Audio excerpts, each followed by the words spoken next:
உப்பு, ஆப்ப சோடா,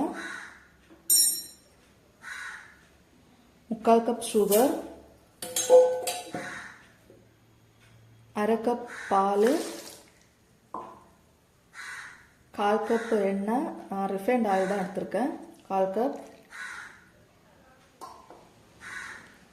2 முட்டை, 10 ரூபா பாக்கெட்டில் 2 பாக்கெட்டு பூஸ்ட்டு. இதெல்லாம் நம்ம அரைச்சி எடுத்துக்கலாம். இப்போது இதை நம்ம அரைச்சி எடுத்துகிட்டு வந்துட்டோம். இந்த முட்டை, பூஸ்ட்டு, சர்க்கரை எல்லாமே அரைச்சி எடுத்ததை இதில் ஊற்றிக்கலாம்.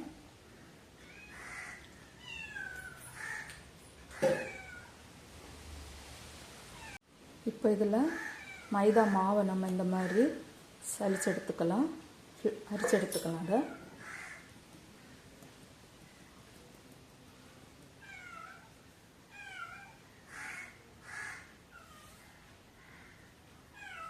நான் 1/2 கப்பு மைதா மாவு எடுத்திருக்கேன்.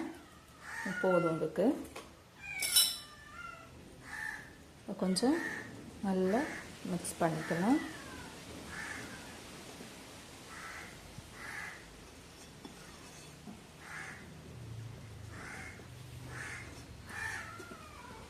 இப்போது இந்த கேக்குக்கு தேவையான மிக்ஸிங் ரெடி ஆயிடுச்சு. இதை நம்ம பேக் பண்ணி எடுத்துக்கலாம். இந்த மாதிரி எடுத்துக்குங்க.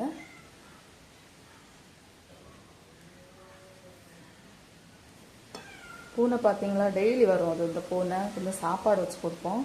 அதனால் டெய்லி இந்த நேரத்துக்கு இது வந்துக்கிட்டு இருக்கோம். நாங்கள் இப்போ சாப்பிட்ற நேரம்தான். கேக்கு செய்கிறதுக்கு வாழையிலையே கொஞ்சம் இந்த மாதிரி சூடு பண்ணி எடுத்துக்கிறேன். பட்டர் ஷீட் இருந்தால் நீங்கள் பட்டர் ஷீட் போட்டு பண்ணுங்கள். எங்கிட்ட பட்டர் ஷீட் கிடையாது, அதனால் நான் வந்து வாழையிலையில் பண்ணுறேன். வாழையிலையில் பண்ணும்போது அந்த டேஸ்ட்டோட ஃப்ளேவர் வந்து இன்னும் நல்லாயிருக்கும்.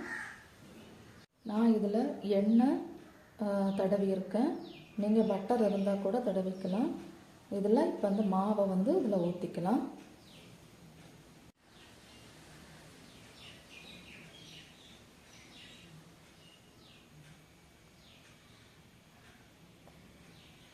ரெடி ஆயிடுச்சு. எவ்வளோ ஸ்பாஞ்சாக இருக்குது பாருங்கள்.